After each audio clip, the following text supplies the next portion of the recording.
side, those of you that are virtual, just hit got it. And then we will start recording. So we are here live at the Ohio State University Farm Science Review that is part of the College of Food, Agriculture, and Environmental Sciences. We are located in London, Ohio. It's a 3-day event in September each year. And this is the 60th year for us to be hosting this event through the college. I am Gigi Neal with OSU Extension in Claremont County as the Agriculture and Natural Resource Educator. And I'm also part of the team for the Ohio Women in Agriculture. And one of our events that we have created is what's called Kitchen Table Conversations. And with us today, we have Eric Rieker, who is from Fulton County. And he is going to be talking to us in regards to our women, minority, and socially disadvantaged loan programs that we have through the Farm Service Agency. And I see that my cohort in crime, Heather Nykerk, has just popped on. She is the co-chair with me with the Ohio Women in Agriculture, and she is in Stark County. Good morning. So Morning. those of you that are online with us, and those of you that are here with us in person, please feel free to ask questions. We want this to be a discussion event, no different than if we were sitting around our kitchen table having that conversation with our family and friends. So those of you that are online, feel free to unmute, type items in the chat, but let's make this a discussion. Absolutely. Absolutely. So Eric, turn it over to you. Well, thanks for having me, Gigi and Heather, and everybody online. Can you hear me? Can you get, if you're on the screen, give me a thumbs up if you can hear okay. Hopefully I can hear. So really appreciate the hybrid or the opportunity to talk to you in a hybrid fashion. There's about 6 online and a couple here at Farm Science Review with Gigi and myself. And my name's Eric Rieker. I'm an extension educator in Fulton County, which is very northwest corner of the state up by Toledo. I do a lot of farm management type programming, on-farm research, and agronomy as well. So those are kind of 3 specialization areas for myself. I'm also part of a small family farming operation in the county that I live in. And so some of my experience is drawn from that on-farm experience too. So Gigi and Heather asked me to share the topic. I think it's in the screen. Is it shared? I'm working on it. Okay, I have 1 slide today, and so that's basically my list of notes. And for those here, I'll try and share this with you as well. But Gigi's got the one online. But I'm going to talk a little bit about female farmer financing options with USDA FSA. Female farmer financing options. That's lots of F. But it's a conversation. And so at Ohio State and as well with the federal government and some of our agency people, there's always acronyms, right? And so as I go through, I want to make sure that I always clarify the acronym. So USDA stands for United States Department of Agriculture. One of the departments within USDA is FSA, Farm Service Agency. For those of you who perhaps already are part of a family farming operation, generally one person in that family farming operation goes and reports the planted acres to FSA for the Farm Bill reporting each year. I'm really talking about commodity agriculture, corn, soybeans, wheat, forages in some cases are the programs that are most often reported. Dairy, I guess, as well as reported at the FSA office in the county. Okay. They're also unique in that FSA, they're unique in 2 ways. One of the ways is they have this really weird structure, and they would know that we're talking about it this way, that they can't promote their own programs. It's a really weird relationship, or a really weird way that they're structured. And so FSA is a federal agency, and they often partner with state extension services like Ohio State to help promote their loan programs and help deliver Farm Bill education when a new Farm Bill comes out. And so people like Gigi and Heather and myself help offer educational information to farmers about FSA and the Farm Bill.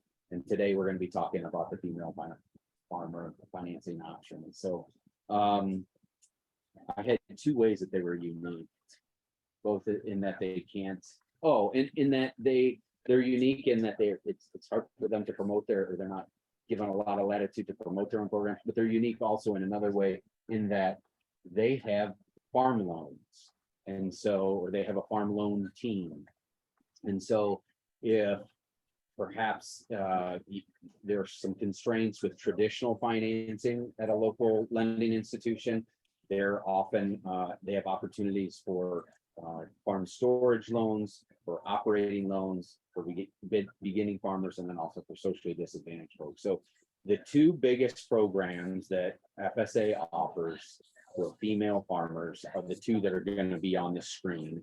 And then I also think Gigi posted kind of an outline, kind of a summary, a two-page summary. And then for those of you here, it's a packet of about four pages. But so let me talk just a little bit about these two loan programs. I'm going to talk about the one on the left first, which is loans for beginning farmers and ranchers. And that's a broad brush stroke. I put the year 2008 in there because this significant funding and legislation came in the 2008 Farm Bill. Okay. And prior to that, there was a limited amount of funding for special funding, I'll say, dedicated to first-time farm buyers, beginning farmers and ranchers, and so on. So it came in 2008. So the definition of a beginning farmer and rancher, and that's in the PDF that Gigi put online, the handout that I have here, it's actually on it's on this third page, or the front of the second page. It's a paper for those of you here locally. So the definition of a beginning farmer or rancher is that you have less than 10 years of farming experience. That could be 0 years of farming experience. So 0 to 10 years of farming experience, substantial participation in the operation, and you own 30% or less acreage than the average farm size in your county. Okay. And again, this is kind of this third bullet point in here. Let me talk a little bit more about that definition and how I think we can practically measure those things. Less than 10 years of farming. So we all file taxes. Okay. And FSA is going to maybe approach this a little bit differently, but a very quick litmus test for you, for me, is to say, have you filled out a Schedule F on your 1040 tax form for 10 years or less? If you've never filled out a Schedule F, or you don't know what a Schedule F is, then you've met the definition so far. Okay. And I'm saying that fairly strictly. I think FSA probably, their loan officers were sitting here, they probably, tell you a few more details there, but very quick litmus test. Have I completed a Schedule F for 10 years or more? Okay. If not, then you're still qualified. Substantial participation. What that means is that you have either, you've substantially participated, both materially with investment of time and money in decision-making and management, and you've also been active in those decisions. Those decisions haven't been made by somebody else. That's what substantial participation means. It doesn't mean that you're going to, and I'll use an example maybe as questions come up, but it doesn't mean that you're going to, or I'm going to talk primarily today about purchasing land. Okay, the example I'll use is purchasing a 40 or 60 acre piece of land. You're going to buy that piece of land and lease it out. Someone else is going to make all the decisions about it. You would not qualify for beginning farm. That's also part of the SDA loan too. Number 3 or letter C there is you own less than 30% of the average farm size in the county. I'll give you a for instance. Okay, when I talked to the FSA loan officer in our region up in Defiance County earlier this week, she gave me an example. In my home county, the average farm size is 250 acres. Okay, 30% of 250 acres is 75 acres. Following my math? Mhm. So the 30% average farm size in Fulton County is 75 acres. If I, as a beginning farmer, have farmed less than 10 years and I already own a parcel of land that's greater than 75 acres, I'm kicked out of this loan program. Does that make sense? Yeah. Okay, so if it's 48, if we go back and we talk about in my county, 40 acre farm, that's that's what that means. So that's a definition. Let's talk about some loan options, and these are really kind of on this front page. I'm going to talk about the direct farm ownership. I want to talk mostly about the down payment farm ownership loan, but I'm going to give you what I'll call the 4 loan options for beginning farmers and ranchers. The direct farm ownership loan, which has kind of a limit of up to, you could take a loan out for up to $600,000. An operating line of credit or an operating loan to perhaps pay rent or buy inputs for up to $400,000. So that's what I'm in my screen is that letter B, that direct operating for 400. The third one is that micro loan program. And so I do not have the fact sheet in the handouts on the micro loan program, but the micro loan program is $50,000. I'll talk to you about why that's important after I get to the youth one, but there's a youth loan program. I wasn't sure today if we'd have some FFA and 4-H members here, Gigi, and so I put the fact sheet in there on the youth loan program, which is $5,000 limit. Okay, so you got a $5,000, a $50,000, and then a $400,000 loan limit for operating, and a $600,000 loan limit for direct farm ownership. Those are at what's considered, I'm not exactly sure FSA's terminology, but their standard loan rate. Okay. As of this week, that was about 4.5%. Okay. So they were the lender of last resort, and you needed to buy a farm and you didn't want to do the direct down payment loan that I'm going to talk about last on the left side, you could take out a loan with them for those, either of those amounts. You do the paperwork for the youth loan or the micro loan or operating or farm ownership, and those are kind of the limits. Your interest rate would be in that 4.5%, and that fluctuates with the prime interest rate that the Fed perhaps is adjusting interest rates today, and so that'll fluctuate a little bit. The reason why there's kind of this stair step, if you will, is because as you advance in your career, if you were to start out, if there were high school FFA members here, I'd say start out with a youth loan, get started in a project in a small acreage or in a small livestock project, spend that $5,000 card, because each one of these items are a card. You get one trump card in each of these programs. You can't apply for them a second time. And so my understanding of the way FSA was thinking about this is they'd say, okay, start with a youth loan program, $5,000.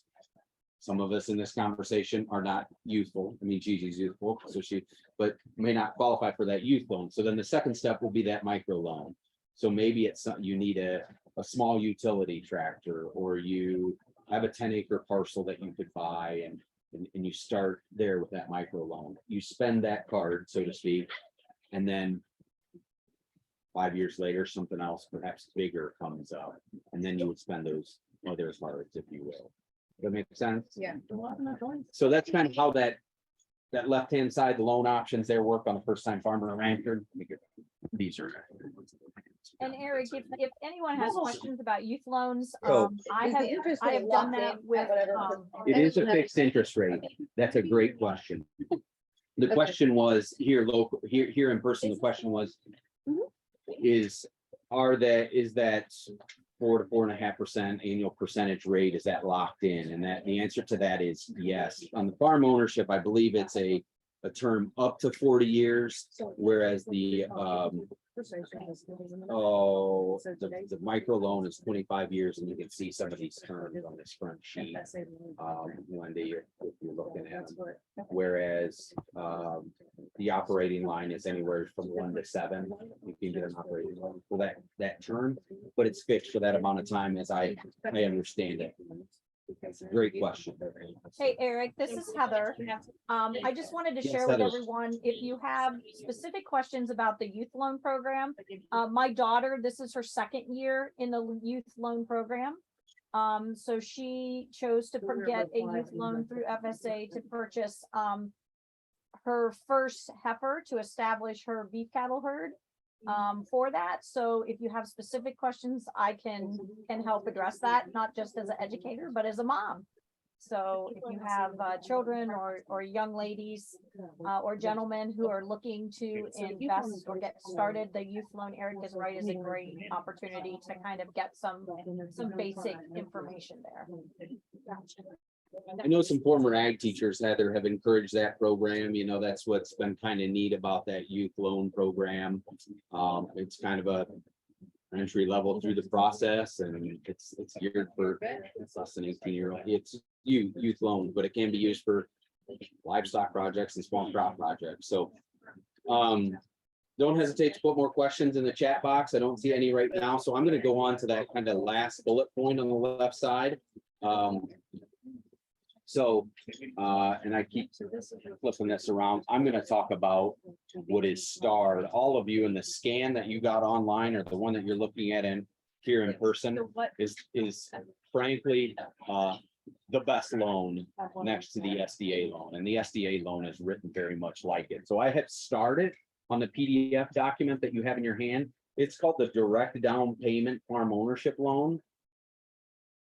And a little bit about that, and you see the notes on my slide. The Direct Down Payment Farm Ownership Loan says, I'm going to get 50% of this loan paid for by a lender outside of FSA. That's what the 50% is. The second number is 45%. 45% of this loan, and 45% of the loan will be picked up by Farm Service Agency Farm Loan Program, the direct down payment loan. And then 5% is the down payment we pay. Okay. So an example, I buy a piece of farmland that's valued at $100,000. 50,000 of that has to be financed by your lender of choice. Okay, so think about that in your own personal situation. $45,000 is going to be financed at FSA. And the best part on that's yet to come. The difficult part is you have to pay down $5,000. That's that 5%. So that's a quick example of the 50%, 45%, 5% rule, as Eric's identified it in the slide, as I've identified it in the slide. Pretty straightforward. The best part about the 45% that FSA is willing to finance. What's the best part? As of today, the interest rate is 1.5% interest. Whereas I think in the open market with lenders, you're talking anywhere from 4 to 6%. And who knows with inflation and other things, but I would say that you could go out in the open market or to a private lender and get a loan for farmland in that. I think it's closer to 5 or 6%, but I want to make sure my window's broad enough that I don't upset any ag lenders at 4 to 6%. So the best part about the direct down payment loan program, in my opinion, is in bold on the screen, 1.5% interest APR. There is a limit that you can only finance a piece of farmland up to $667,000. So 45% of 667 is $300,000, give or take. So in order to, I'll say, maximize this loan, as the law is written today in the 2014 Farm Bill, is that you can only use your 45% of that loan, or 1.5% interest, up to $300,000. That makes sense? Mm-hmm. I was recently informed that you could frankly buy $1 million farm, if that's the situation, and you could still get $300,000. You can maximize that $300,000. So when I put this together, I hesitated to put that $667,000 number in there, because even on your fact sheet, it says 667. The reality of that is FSA, if you were to walk into their farm loan team, FSA would say, there's not really a cap on how much you pay or sign a contract for the parcel. There's a cap on $300,000, if that makes sense. Mm-hmm. But 1.5% money on $300,000 is real money. Mm-hmm. So questions on the left-hand side of the loans for beginning farmers and ranchers? So operating a farm, does that include like renting a farm too? That's a- Or- That's a great question. So having a piece of farmland and then leasing it out to a third party? No, like if we've rented for over 10 years on our own, are we timed out of that? Or, That's a great question. So I'm hearing you say, I have been a farmer for 10 years. but it's all just been rent so far? But have you filled out a Schedule F for 10 years? I don't know. That would be a good question to ask. That's the question, I guess, would be. So schedule F. there should be a conversation with an FSA loan officer, okay? And I'm not sure what part of the state you're in. Here. Okay, so I would have to get back to you with which office, because there's not a loan officer in every FSA county office. There's a county FSA in every county. But the loan team is spread a little That makes thinner than that. There's maybe one. They might cover 16 counties, the loan team. Exactly. That makes sense. Yep. So I encourage you to find, and I have the information, I just gotta maybe we'll get to it off screen, but you have to meet, I would encourage you to meet with that person and say, this is my story. course. Okay, and they may say there's possibly There's two contacts like that. around, maybe they have a better answer, but Yeah. my quick litmus test is, have you filled out a Schedule F for 10 years, 12 years, 15 years? Then you're probably disqualified Got it. for this loan, but stay close, Okay. okay? Other questions on the left-hand side? Can I have a question? That 50, 45%, 5%, is it possible if we pay 55% and get this 45% loan? Because sometimes for that 50% now, currently, if you try to find a loan banker, that's still high interest rate, right? Yes, the 50% side would be at, I'm just gonna throw a number out. Ag lenders who might be listening might not agree. I'm gonna throw out 6% money. Buy a farm today, you might be paying 6% money on that farmland, on that. The example I used was a $50,000 out of $100,000 parcel. You may be paying 6% on that. 45%, if you get approved into this loan program, would be at 1.5%. So was that your question? My question is, if I pay, personally, I pay down payment of 55%, cover both the 50%, 5%, am I still qualify for the 45% FSA loan? I got the question now. Great question. My assumption is yes. Like if you have a signed purchase agreement for $100,000 and you personally paid a down payment of $55,000, and you went in to talk to FSA and you fit the definition of a beginning farmer and rancher, my assumption is you would get that you could get that $45,000 financed at that very low interest rate. But again, I encourage you to have a conversation with the FSA farm loan officer in your region. I'm the right here education, at Columbus I'm not writing the loans. Okay, my question is, should we do this loan before we close the farm, or after that it's still a possibility? This is an excellent question, and it applies for both sides of both sides of the notes that I have in the screen. You might show this to them. They're copy They're this? looking at it. Okay. I'll get to the right-hand side, but the question is, should you have this FSA loan in place prior to purchase? Good question. Generally, getting the paperwork done and approved by FSA takes 30 to 90 days. So my answer to your question is it's situational. If the auction for a piece of farmland is this Saturday, you're going to have a meeting with a lender to get a bridge loan to carry you over until the paperwork is done with FSA. But tomorrow you should schedule a visit with FSA loan officer and that same outside loan officer that's going to perhaps give you the bridge loan.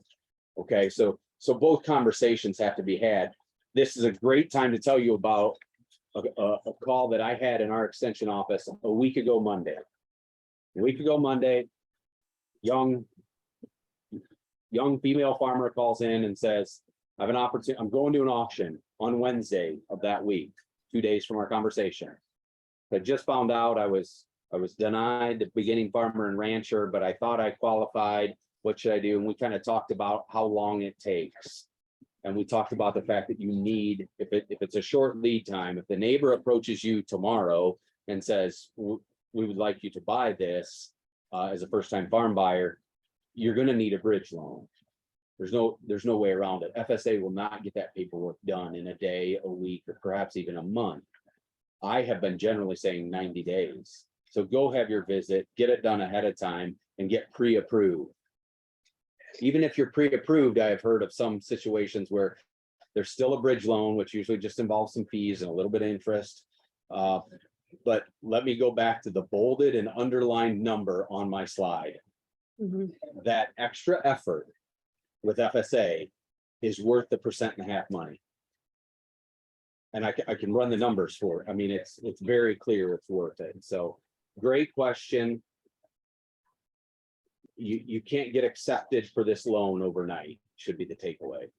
Set up your visit right now. There might not even be anything on the horizon, but you might be a beginning farmer and rancher and maybe you've been farming for 5 years and renting, and maybe mom and dad are talking about selling you a piece. And so I would go have that visit sooner than later. So you know what, I'll call them hoops, what hoops you have to jump through to get to this very, very low percentage number. Okay. Further We got question. If I get, not bridge loan, get some personal loan from friends, would that okay? Will that disqualify me for the FSA loan, or is that okay? I didn't hear the question completely. Can you repeat it? Yeah, my question is, if I don't get any bridge loan from a bank, if I borrow money from personal loans, would that still okay for FSA for this application? Would that disqualify you for any this FSA? If you don't get a loan from the banker, bridge loan from any place at 50%, or the whole piece, like 50%, we get a personal loan. If you have some personal loan to close the property, will that later, still enable you to do the FSA loan, this application?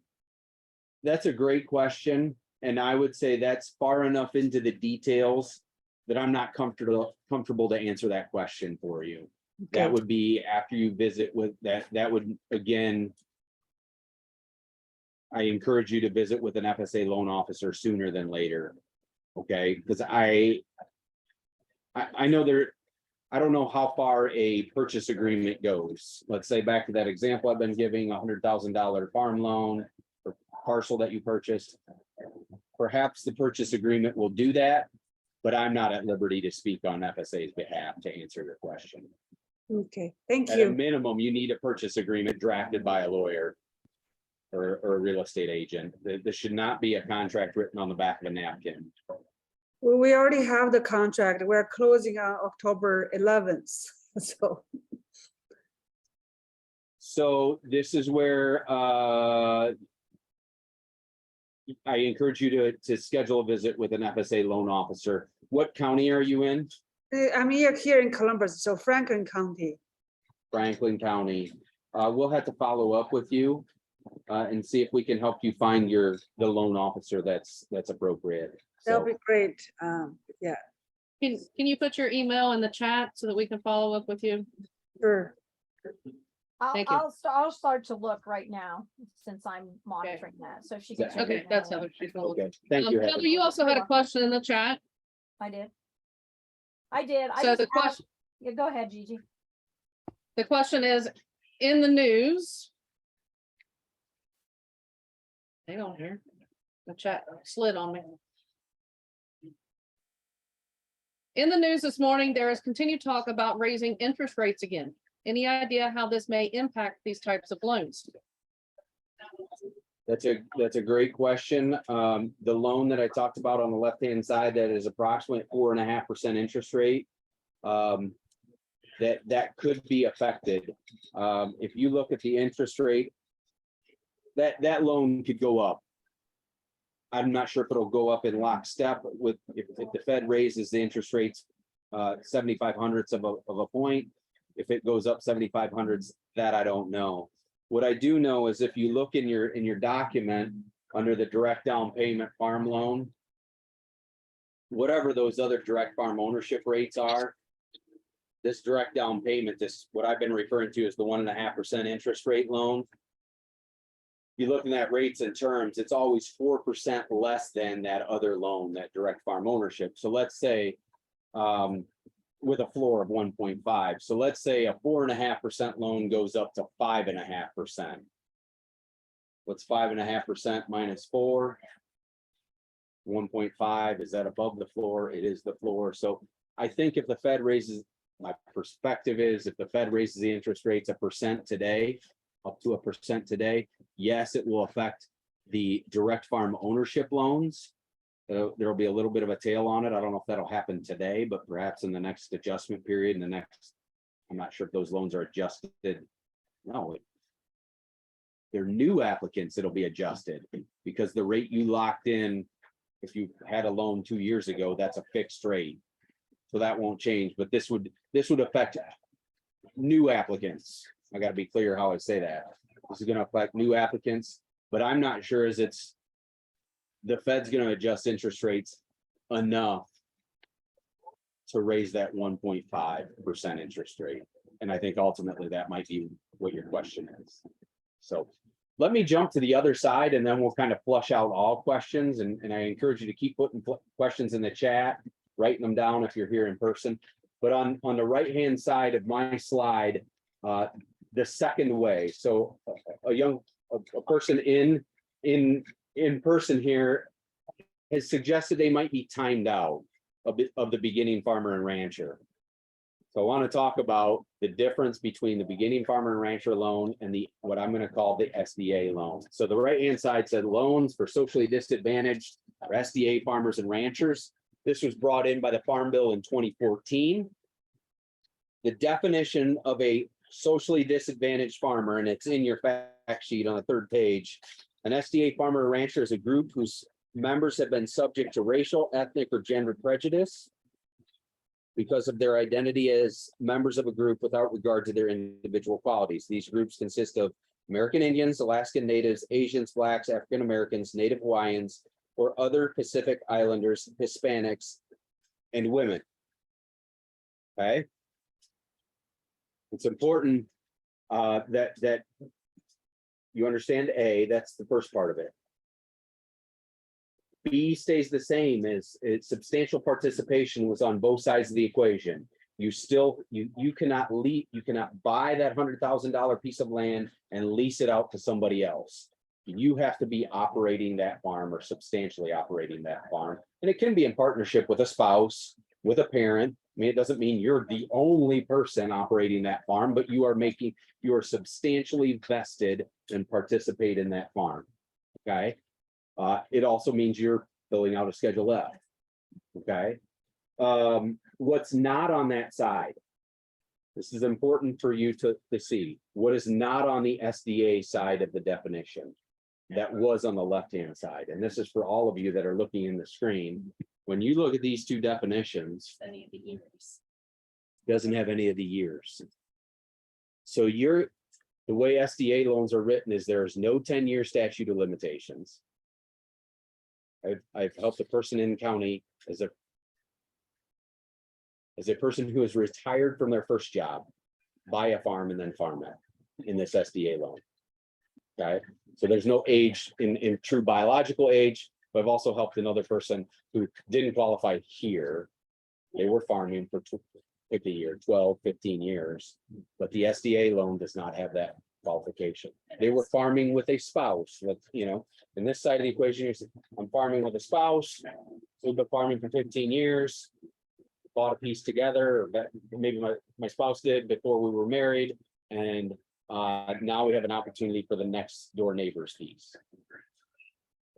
Okay, so think about that for a little bit. The other part is that the 30% of the average farm size requirement is not in this definition.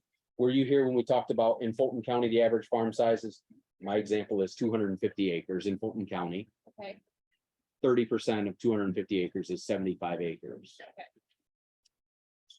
So on the left-hand side of the equation, if you own a farm that's 80 acres already and you meet the rest of the definition, but you come to FSA and you say, I've been farming, I own an 80-acre piece, I substantially participate, and I've been farming for less than 10 years, I qualify, right?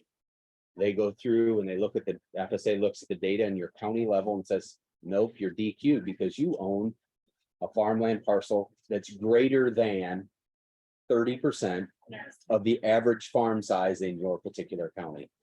My home farm, Fulton County, 250 acres, the average farm size, 30% of that is 75. That's how I got that example. If you own an 80-acre parcel in Fulton County, you're kicked out. On the SDA side of the loan, that's not a requirement. So two key definition nuances, young lady, that are very important for you to pay attention to. Yeah. Okay. Good to know. As far as how it works, it is the same parameters as a beginning farmer loan program. It's the same limit. You can, you get that low interest rate of 1.5% interest as of today's world on $300,000. You can have a loan, a purchase agreement much larger than $667,000. The 20-year term, and it still follows the 50%, 45, 5% rule. You still have to pay 5% down of the purchase agreement. You can finance up to $300,000 at 1.5% interest. And then you have to have third-party ag lender financing for the balance of the loan. So thanks for sticking around. I just want to make sure you heard that part of it. Thank you. And when they're qualifying a young woman for that, are they just looking at her individual income, not joint income if they're married? My understanding is yes. That's a deeper question to ask with FSA, and I appreciate you asking that question. I need to study up on that. My understanding is that there's quite a bit of latitude on the SDA loan, that they would perhaps just look at your individual income. Okay. So, but they might, if you're filing joint and you jointly file the Schedule F on the SDA side of the equation, you file the Schedule F for 15 years, doesn't matter. Okay, Good to know. so just, yeah, Gotta meet with someone. That's basically. yeah, I mean, this is So a that's a good background. option. I mean, this is important to tell all of you that these two pieces are out there. Yeah. Perhaps one spouse qualifies and can use the trump card on one side of the equation, and perhaps a different spouse can use the trump card on the other side of the equation. And that's how small farmers get started. And that's the next question is, so beginning farmer and rancher, left side, can be male or female, just young farmer. Yes. And that 30%, no, you do not already own Right. a parcel greater than 30% of the average farm size in your county. Thank And, you. and to also respond to that question, Eric, you can I correct me got if I'm. Student loan. I have a question here in person and then we're gonna come back online. So go ahead, Wendy. So you call these cards, so can you pull more than one card at a time? Like if I need the money to purchase a farm, could I also then go and ask you for an operating? Yes. My understanding is yes, FSA will do that. Now, what's not on any of these slides is that there is once you start one of your cards, you have like a 10-year window, specifically on the farm ownership loans. So if in your situation, you spend the beginning farmer and rancher card, you have 10 years to initiate the next. You have to do it inside a 10-year window. I guess it's a window of opportunity. Okay. Had some things fall here in the 10th, so we're all okay. So, but the answer is, my understanding is you can overlap them. Okay. And you were in particular asking about an operating line and a farm ownership loan. Yeah. So in that case, I'm quite certain. When you start overlapping the beginning farmer direct farm ownership loan and the SDA loan, you would want to have a visit with an FSA loan officer. Okay. Okay, great question. I have a couple of questions. Yeah, go ahead, Veda. Are there any restrictions as to like where you can buy land? I mean, if this is a federal program, is it all 50 states and territories or just the 50 states? My understanding is that USDA operates in territories as well. Okay, recognized US territories. That's a question I've never been asked, but a detail that I think would be flushed out again with an FSA loan officer. But this is a federal program, so it's a farm bill related program. And farm bill titles, this is one of the titles in the farm bill, are available in federally across the entire country and the territories.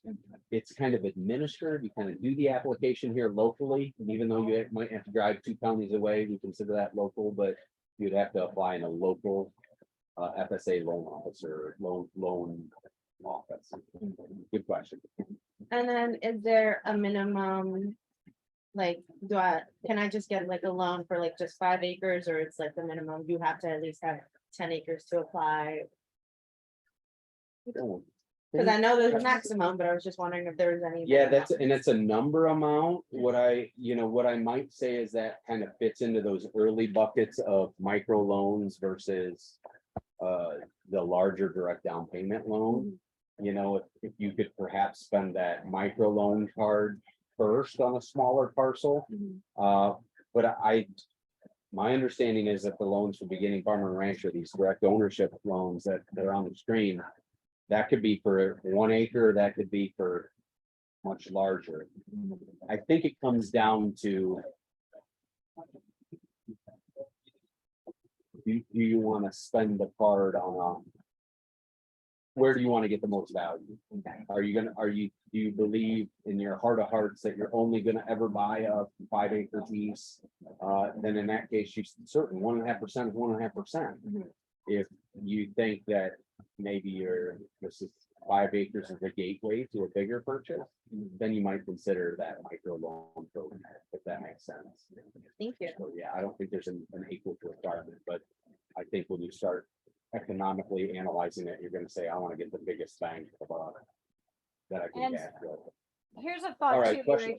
Eric. Here's just a thought that I have, and that is, if you are going to purchase land, also be aware that many counties offer a current agricultural use value program.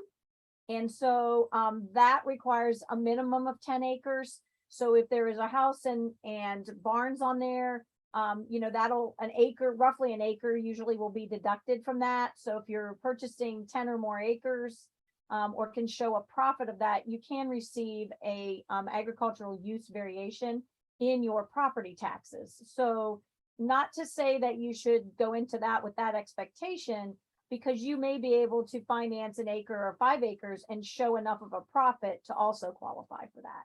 But that is something to consider as you look at purchasing acreage.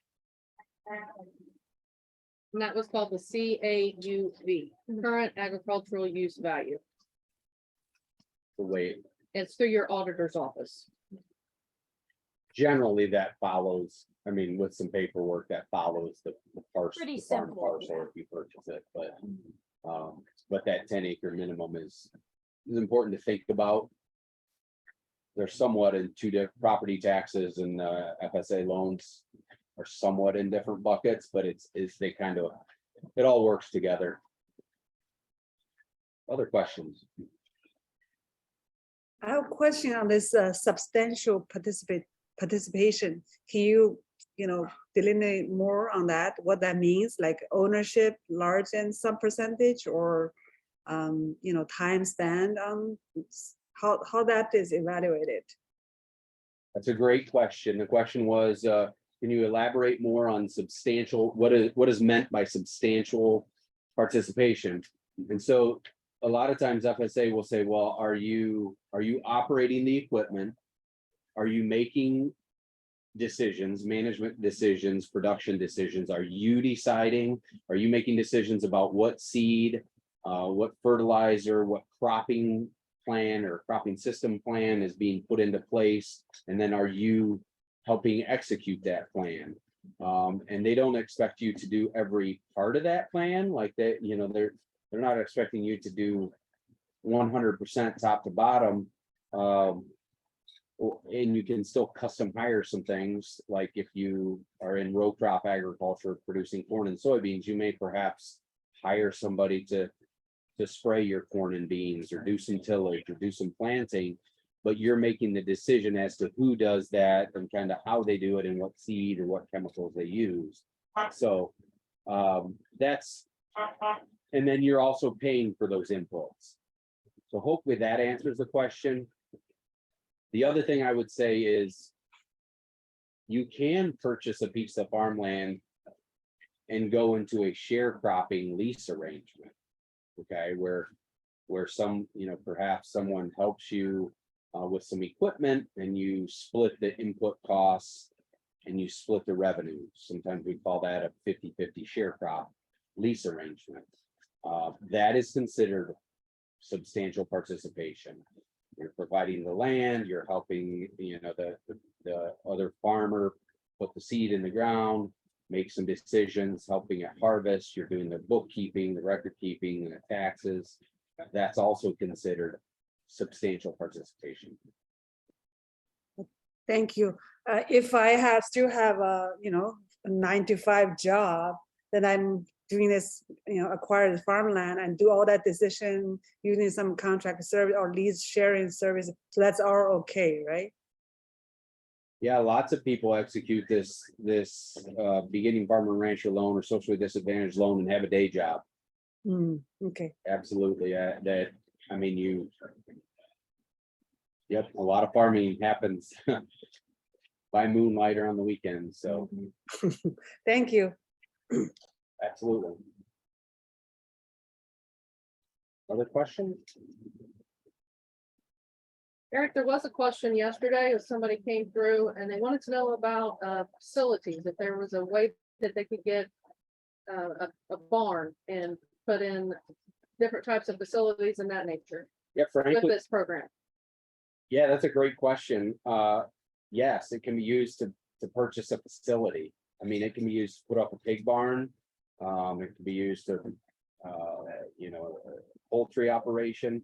They can be used for operating is the one loan that showed there on the side, but also direct farm ownership, including real estate, including buildings.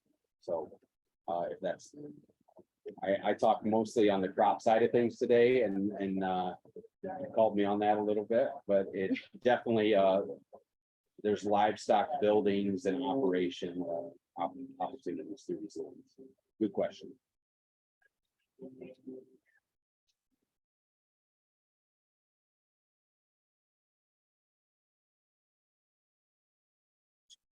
So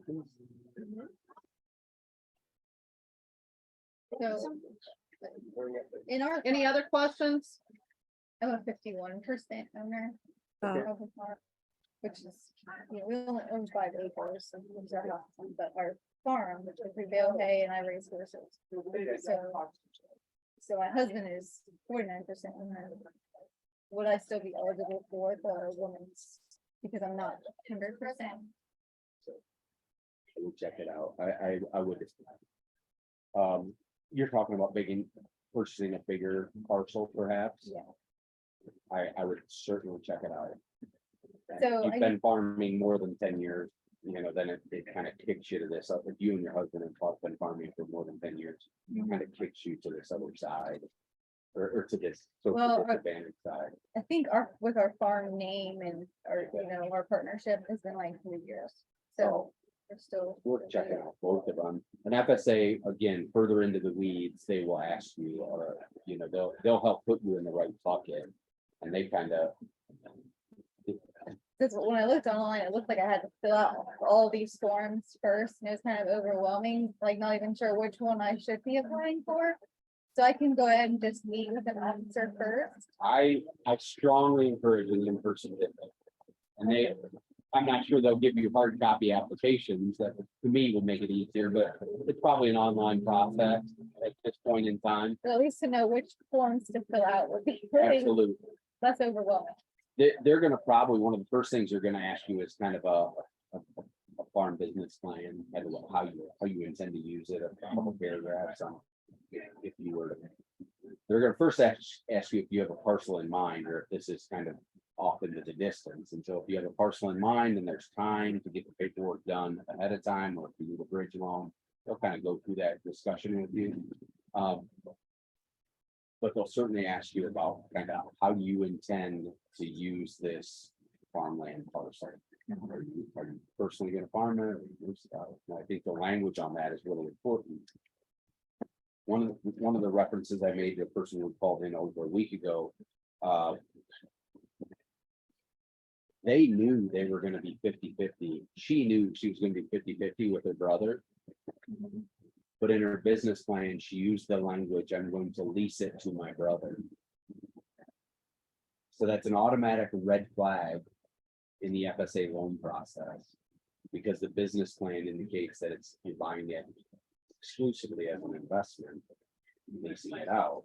So that's where that whole substantial participation and the material participation is important to understand when you prepare to have your talk about your farm business plan. Yeah. Well, how do you intend to use it?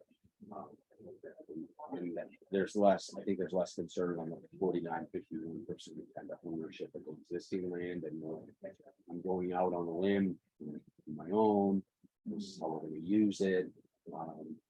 I think you can tell that story, be approved for that. That's an opinion, that's not official, but that's an opinion, so. Yeah. Heather made a note here in the chat that CAUV typically requires an application annually. Impacts property taxes on owned property used as part of agricultural production, a financial consideration when purchasing land.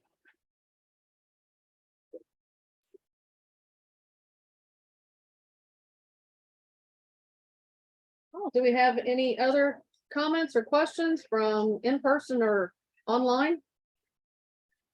Everything else.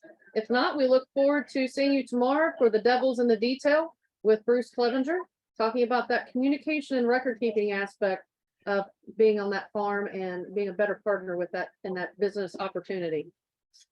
So we hope to see you tomorrow at 11:30. And thank you, Eric. Thank you, Thanks for Eric. having me. Great discussion. Thanks, today, Heather. everyone. Glad everybody joined us. Fun times.